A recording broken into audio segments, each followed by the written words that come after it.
This movie is so quotable. Jose Canseco bet. Tell me you didn't pay money for this. A Jose Canseco bat? Tell me you didn't pay money for this. You gotta know what a crumpet is to understand cricket. You gotta know what a crumpet is to understand cricket.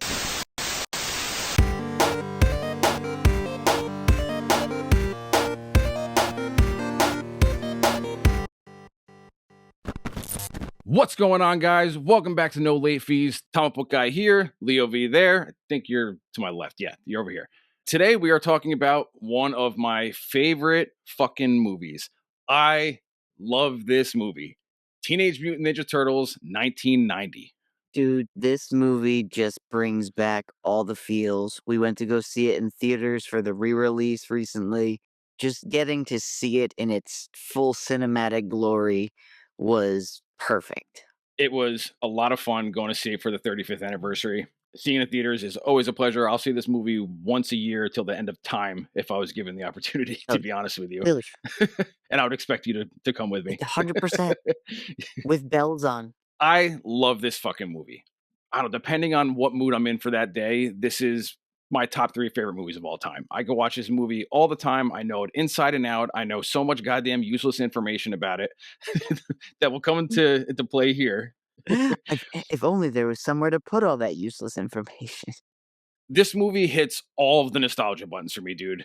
The soundtrack, the feel of it, the voice actors. I have so many vivid memories that feel like they're from yesterday with the Pizza Hut commercial, the coupon, the New Line Cinema logo Oh, that coming up. logo coming up. When I see that logo in any other movie, I instantly think of Ninja Turtles every fucking time. And it's crazy because since then, there have been so many attempts at a turtle movie. This one always just feels the most natural. You don't necessarily think Jim Henson puppets would be the way to make turtles feel natural, but any other way we've seen them has not compared in the slightest to the masterpiece of these costumes. And I'm glad you used that word because this movie is a fucking masterpiece. This movie was lightning in a bottle. You have a once in a lifetime talent like Jim Henson doing all the animatronics and the special effects and the prosthetics and all that stuff. And there hasn't been, just like you said, there hasn't been a better version of the TMNT since this movie. I love Secret of the Ooze. I've even kind of started to turn around to kind of like TMNT 3 just because of how fucking awful it is. Just because again, Wait, it's 3? 3 is I thought terrible. you were Don't saying get you were coming around to 2, and I'd be like, "Alright, cool." Like, no.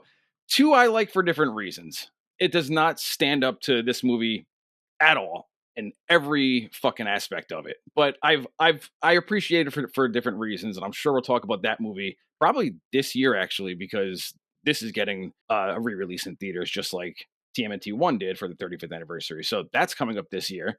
To this day, this version of the Ninja Turtles is hands down the most beloved iteration of the franchise. I think you can't disagree with that. no, not at all. And Can you think of anyone that has ever said, "Oh, I love Ninja Turtles, but I hate the TMNT 1990 version"? No, this is hands down beloved by all the fans of the franchise. No one hates this version. This version is king. It's top goddamn notch. if you're a Turtles fan and this movie, I'm going to be generous and say doesn't break your top 5. We all know it should be in your top 3. But if it doesn't break your top 5, I'm going to question you. I'm going to just Yes. look at you and make you explain that decision. That better be the hill you die on. It captures a moment in time where comic book movies weren't really a thing anymore. They never really started to be a thing. There was the Christopher Reeve Superman, and then there was nothing. And then '89, Tim Burton's Batman, Michael Keaton, that all of a sudden broke the ground. And holy shit, there's a comic book movie that's actually good and not goofy and just played for comedic effect. And then shortly after, this movie came out, and I feel like it's the same time for me. When I think back to that time, it's the same time. This was definitely helping in the pioneering of comic book films to the degree that we know it. This was when things were still fresh, you know? There wasn't the market we have now where there's 8 superhero movies a year, so, like, we weren't completely overstimulated with it. This was all new ground completely. A lot of the special effects they were working with were groundbreaking, so there was just a lot happening for you to appreciate at once from a different set of eyes. So I watch this movie probably on an average like once or twice a year. I'm always expecting that when I turn it on, that it's gonna age, and it doesn't. Don't get me wrong. There's a couple things you notice when it comes to the special effects. Like you might see like a seam in the neck or someone's eyes poking out of the mouth when they open their mouths really wide. Casually. The imperfections of the special effects in this movie, I think builds the character. It builds towards the character of the film as a whole. It's gritty, it's grimy. This movie feels wet. Every time you see a turtle, you can see like a reflection off him. It feels like his their skin is like dirty and wet. New York is wet in the whole movie. Everything just feels lived in. And I think if it was like perfect when it came to special effects, it would almost take away from it. I feel like they were able to get away with some of the special effects not being so great because you had such a strong character in New York City itself. Like, the city Yeah. itself really sold the movie to be what you needed it to be. Had it been anywhere else, you would not have gotten that, street crime feel. You wouldn't have gotten that hip hop soundtrack that went perfectly with it. This is how we do.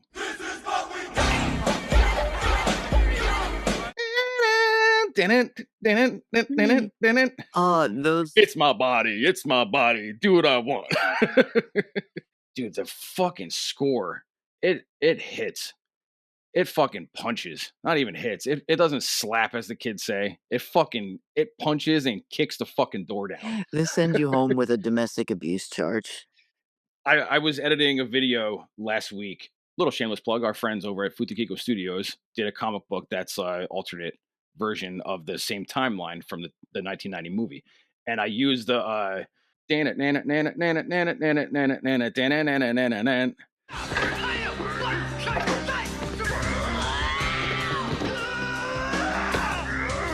Dude, I was fucking editing, just going.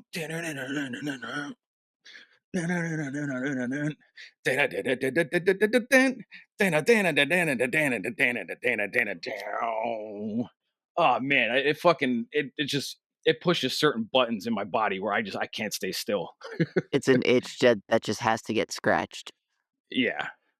Oh man, the soundtrack is fucking great.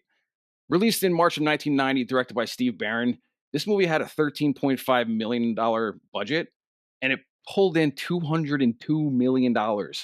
And at the time, it was the highest grossing independent film of all time, which is crazy. I mean, I don't really consider it an independent film. Independent, Like, no. like when I think of an indie film, I'm thinking of like some kind of black and white filmed in one room, certain editing, certain feel, like a cheap feel. This movie wasn't cheap by any stretch of the One imagination. camera, Yeah. terrible shots, awful Yeah, yeah. cutaways, like, I expect that in my indie films.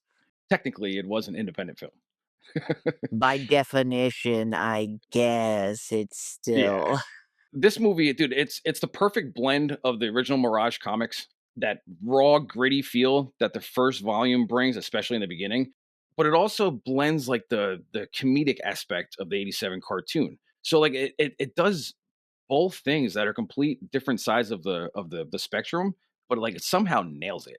There's like how there's when I read a comic, I hear Kevin Conroy's Batman. 100%. When I read a Ninja Turtles comic, I hear these voice actors. I hear this Shredder. I hear this Splinter. It's just that's what I hear. And there are some other great versions, like the cast in the '87 cartoon. It works for what it is, but it's not the definitive version of Correct. the characters, in my opinion, anyway. You gotta know what a crumpet is to understand cricket.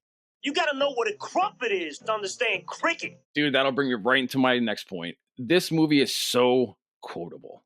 Jose Canseco bat. Tell me you didn't pay money for this. A Jose Canseco bat. Tell me you didn't pay money for this. Ooh. Ooh.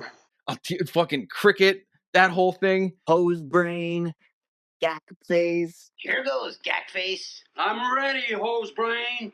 What are we on? G. It worked. Toots, babes. Puts. Princess. Pizza Dude's got fucking 30 seconds. I can go on for days. Pizza Dude's got 30 seconds. We are here because the outside world rejects you. This is your family. I am your father. This is your family. I am your father. Yeah, oh man, it gets me excited just thinking about it. Fight, fight. Kitchen, Kitchen, kitchen. kitchen. Pork rind, pork rind.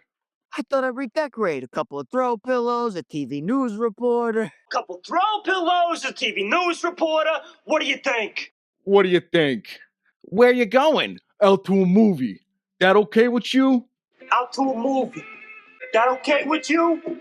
Where did they come up with this stuff? Where did they come up with this stuff? We can do this all fucking day. All day. All day. Dan. Dad, it's just Dan now. Damn.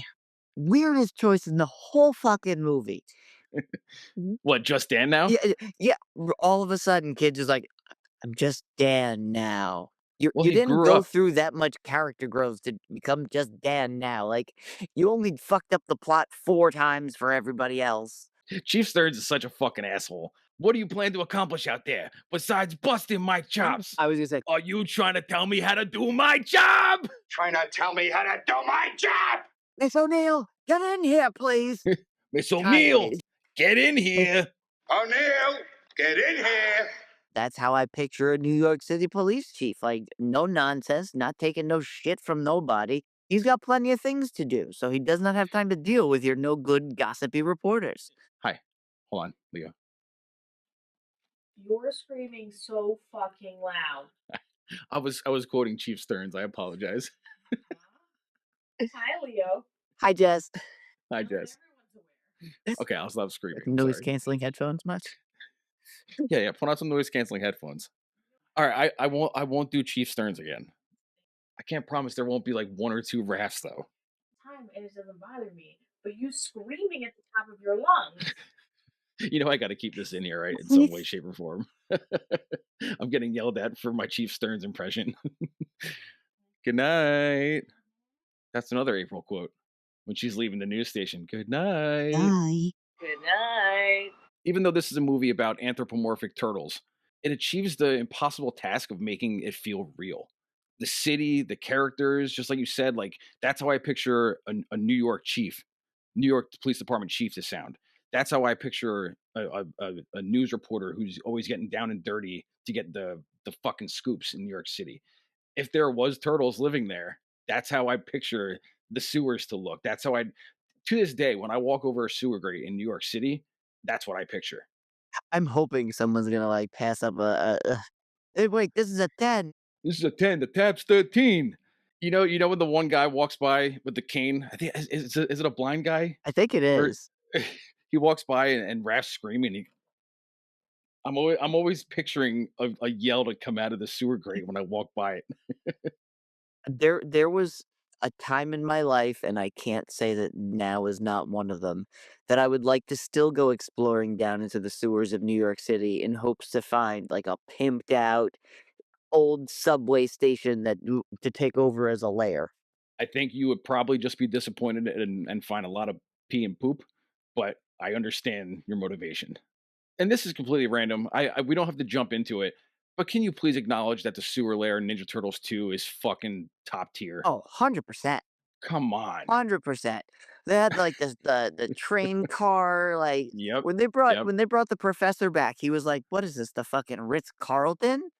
The opening scene, dude, it achieves its goal perfectly. It shows New York City in the daytime with the overdub of April O'Neil talking about the silent crime wave that's been sweeping New York City. And you're seeing trucks get robbed. You're seeing the one old lady on her patio get her TV stolen. Hey, people are getting harassed by this clan of ninja thieves. And then April's leaving from a long day of work, and she's getting mugged. And she's getting mugged outside of her work van. This is when we get our first glimpse of the turtles, or of Raph. Raph's the first one we see. He saves her from getting mugged, and then he drops a sigh. That shot of him like peeking out from the manhole cover, damn, When I was a kid, I was so confused because I knew I was watching a kid's movie, but he said "damn" in it. All of a sudden, you're like, "Wait, what? Huh? What? These are the heroes. The heroes can say that?" I'm sure you know this, but a fun little fact: the main thug is Sam Rockwell. Yeah. Not someone you'd expect. Well, I mean, it was the '90s, so, he wasn't the name that he is now. Bad timing. You're telling me. Get a purse. Bad timing. You're telling me? Get a purse. They don't even, like, go easy on her either. It's just kinda like, "Yeah, okay." You can definitely fill in the blanks with your imagination if it wasn't a kids movie. All of a sudden, Raph goes down. Dun, dun, dun, dun, dun, dun, dun, dun, dun, dun, dun, dun, Completely different feel. You just went from, like, dark to gritty. dude. That song, it oh man, it hits all the right beats and all the right feels for me. Bum, ba, bum, ba, ba, da. It just if it doesn't hit you in just, like, a happy groove, then your soul is broken. When that song starts to play, it is such a good build up to the reveal of the four brothers because we haven't seen any of yet. At this point, we haven't seen anyone, and you get a little glimpse of Raph. You don't see Raph beating up any of the thugs, and you can hear them. You see their shadows. The sewer, the set, dude, it's so good, so fucking good. And then all of a sudden, the logo pops up, and then they come around the corner. This part, it gives us a good introduction to the turtles and the way their chemistry is, the way how Mikey's always making jokes. Donnie's in the background. He's trying to be funny, but he can't think of a funny word. You know what I mean? Like Leo, you can tell he's kind of like, oh man, he's kind of leading the way, and then he gets into it once he says, "Fucking what is it? Excellent." Excellent. Excellent! Yeah! And Raph's just in the background, strutting around, so mad that he lost his eye. Butterfingers McGee. I lost the side! And then we meet Splinter. The puppeteer was Kevin Clash, so it's moved. I don't know what word you use. It's puppeteered by Yeah, him and voiced and by voiced. Kevin Yeah. Clash. Better known as the voice of Elmo for, like, 30 years, which is just a crazy comparison to just think voice range wise to go Hmm. from yes, my sons come in, yes, to fucking Elmo. Yeah, Splinter in this movie, it's up to par with Yoda, in my opinion. 100%. It's a fucking puppet. It's a doll, just having someone's hand up its butt, emoting, talking, acting, and it's convincing. The thing is, you get so much movement and life out of the turtles, and Splinter is such a stagnant piece where he doesn't have to have all that extra motion. He's so grounded. He's so just that father figure. Everything he says, you're just drawn in Yeah. immediately. He doesn't need to move around a lot like the turtles do. So he's just stationary usually, and it fucking works. It also helps that he's old, Right. so he doesn't. You're not really expecting him to move around a lot. Yeah, same thing with Yoda, as you were saying. Like Yoda was not a bounce around the screen at first puppet when we first met him. So it gave that mentor teacher. Yes, I don't have to do much, but I can still show you everything you need to know. Splinter's teaching him a lesson. What did you say? One day I will be gone. That whole speech, and Leo's taking it dead serious. Mikey's just in the background, fucking ordering pizza. And that's where we get the anchovies, and I mean no No anchovies. anchovies. You If I put see one anchovies on that, and anchovy on there, you're in big trouble, Michelangelo. And the clock's ticking, dude. Michelangelo! That'll do! And the clock's ticking, dude! The lair's so perfect, dude. It's dirty. It's all like browns and like earth tones, and it's lived in. It's rusty. so Uh, many it, chunks of the couch are missing. they just don't build sets like that with that attention to detail anymore, dude. No, They don't. They don't. And the whole movie, like, obviously it's dark in the feel of the movie, but it's dark literally. And I feel like if you were in a sewer and you're making this ridiculous concept a reality, it wouldn't be bright in there, dude. no, you haven't figured out how electronics work, the siphon power. Hmm. You can't just "Oh, let me just go upstairs and grab a new electronic and bring it downstairs and, we'll be set." Plus it gives you an idea of how they have to survive without being seen. Yeah, They can't just have a full TV, like they have to hide where they can, survive on food where they can get it. yeah, scraps, literal scraps. Anything that's thrown in the garbage that falls in the sewer, Yet they somehow have to they have use. money for pizza. Hey, man, not everything needs to be explained. Raph leaves and he goes to see a movie, Out to a movie. That okay with you? and this is the first time we see him in public, and he has the iconic trench coat. I fucking love that look, dude. I'm a sucker for the turtles in trench coats. Absolute sucker. He goes to see Critters. Where did they come up with this stuff? Where did they come up with this stuff? And then he sees a lady get her purse stolen by these two fucking goons in Central Park. And Casey drops from a tree. And this is when we meet Casey Jones. Ugh, so underutilized in this franchise. Yep.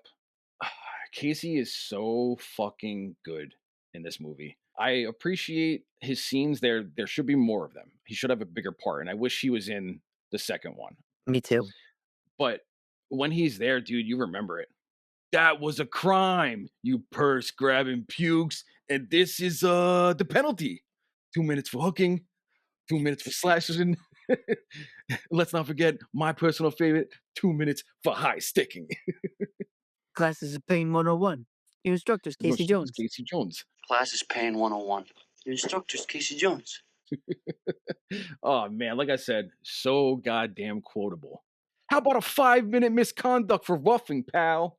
Not like that, you know. Not like guys Not like from, you. not from you. Not like that, they don't. Not from you. Who died and made you referee? Hey, Bogey, who died and made you referee? Hey, Bogey, who died and made you referee? Especially weird green ones. Trench Oh, coats. I hate punkers, especially bald ones with green makeup and wear masks over ugly faces. Ooh. New batter, strike Like one. what? With Oh, whiffer. Some of my favorite comics are the Casey Jones and Raph comics. Either the ones that focus on them or their spin-off issues. Their chemistry, because they're so alike that they naturally butt heads, but it's almost like two two brothers that are always battling to like who's going to be on top. Their chemistry is so good, and it captures it in this first scene.